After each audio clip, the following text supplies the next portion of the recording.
Je vais passer au deuxième chapitre, toujours dans l'électricité. Je vais parler maintenant sur le sens du courant.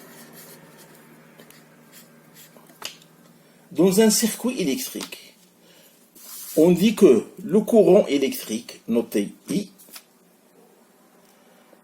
circule entre les électrodes depuis le pôle positif vers le pôle négatif du générateur. Ce sont ces courants conventionnels, puisque le courant peut aussi bien être causé par des charges positives qui seront attirées par le pôle négatif ou du générateur que par des charges négatives. Comme on dit, il y a une attraction, une répulsion, qui sont attirés par le pôle négatif du générateur, que par des charges négatives qui se déplacent au sens inverse, vers le pôle positif. Ok? C'est ainsi que dans un fil électrique,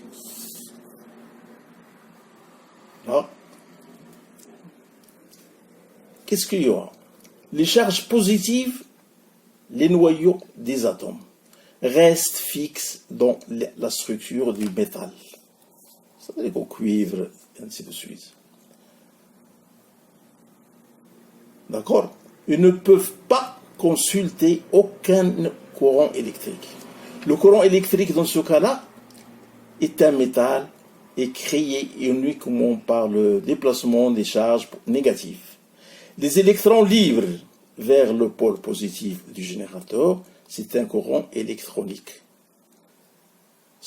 Dans ce cas-là, cependant, on utilise toujours le sens conventionnel du courant institué avant de la découverte. D'accord? On parle du courant continu.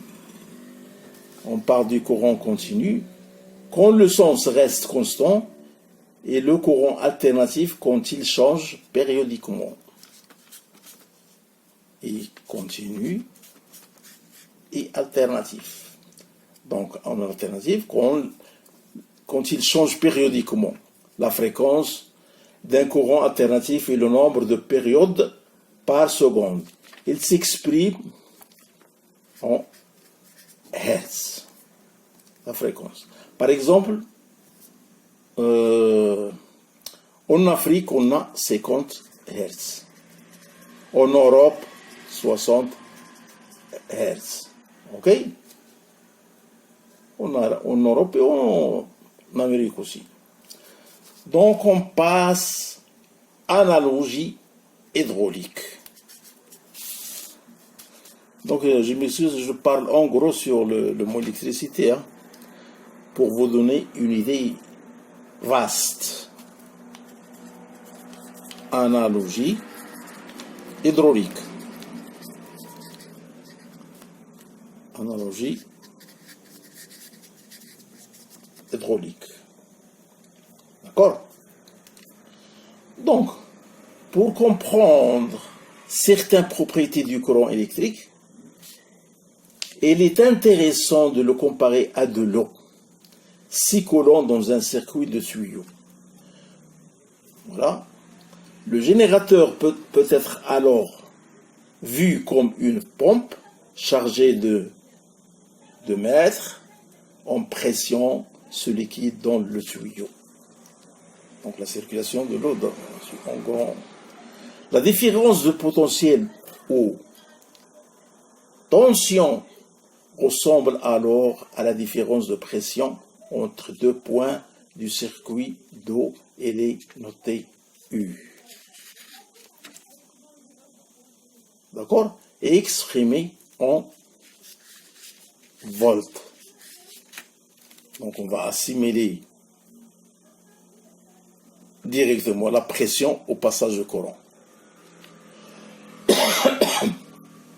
L'intensité du courant électrique peut être rapprochée au débit d'eau dans le tuyau.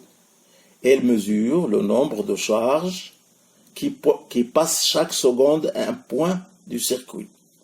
Il est souvent noté courant est mesurée en ampères-mètres. D'accord?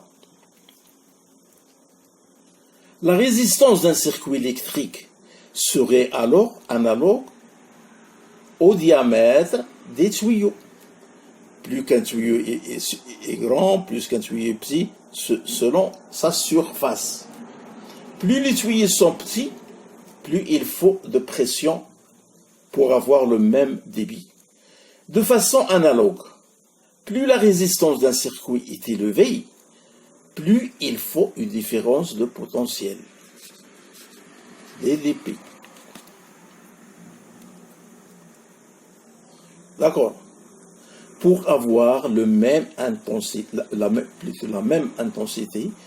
la résistance électrique mesure donc la faculté de freiner plus ou moins le passage du courant. Il est noté R, la résistance. Et elle est exprimée en ohms. D'accord? Il est possible de pousser cet analogue beaucoup plus loin, mais il est important de garder à l'esprit qu'il y a des limites et que certaines propriétés du courant électrique s'écartent sensiblement.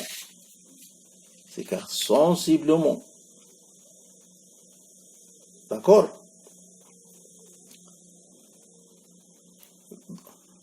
Par rapport au fluide, de la base du fluide, le tuyau et les pompes. Donc, les fluides, on parle des fluides, pompes, etc. Donc, je vais vous donner une petite histoire de l'électricité.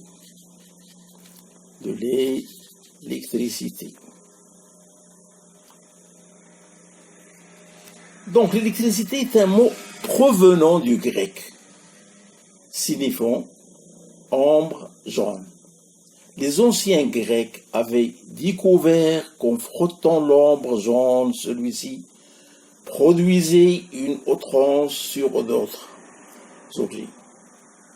Et parfois des étincelles, c'est-à-dire l'attraction des deux corps, ou bien si on frotte deux pierres, il y a des étincelles. Ils ont donc appelé cette force électricité. Je peux vous donner aussi qu'en 1977, les savants inventent la pile électrique. Et en 1868, la première dynamo était inventée dans ce temps-là. En 1879, on entend du savant Thomas Edison présente sa première ampoule électrique à incandescence. Une centrale hydraulique de 7 kW est constituée la même année à Saint-Louis et conçue dans la Creuse entre les cascades de Jarreau, lieu de production de la ville de Bourg-Nazef. Alors, je passe à la production et d'électricité. Alors, l'électricité représente environ un tiers de l'énergie consommée dans le monde d'électrotechnique.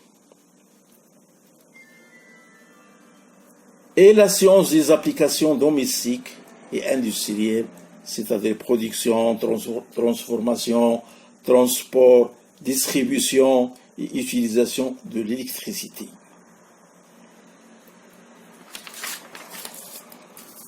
La méthode la plus courante pour produire de grandes quantités d'électricité est d'utiliser un générateur,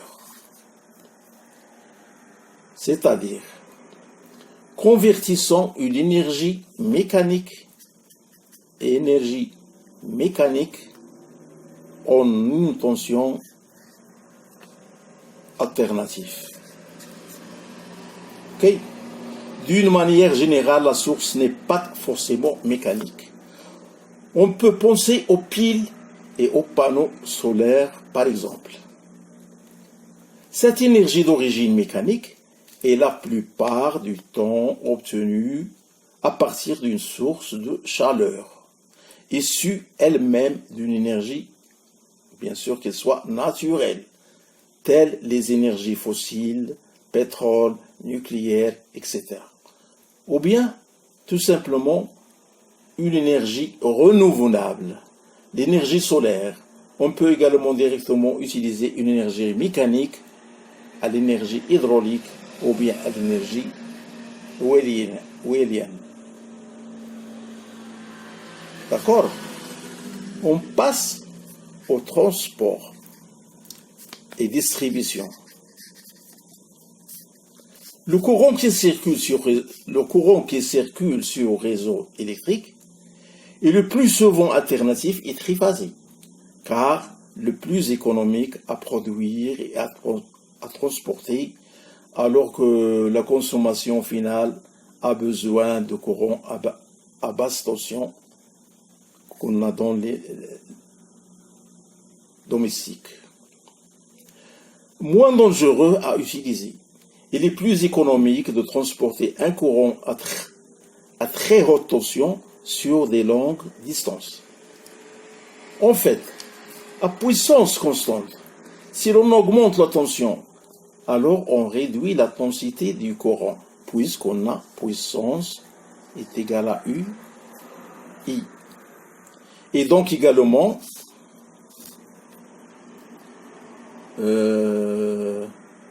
les pertes par effet Joule ou pertes thermiques, je peux mettre puissance thermique est égale à R, I fois au carré. R fois E au carré. D'accord? Mais aussi l'effet peau d'orange, la peau d'orange par exemple, qui limite la circulation des forts courants à la surface extérieure des conducteurs. D'accord? Je m'arrête ici pour vous donner le 3e chapitre sur l'électricité.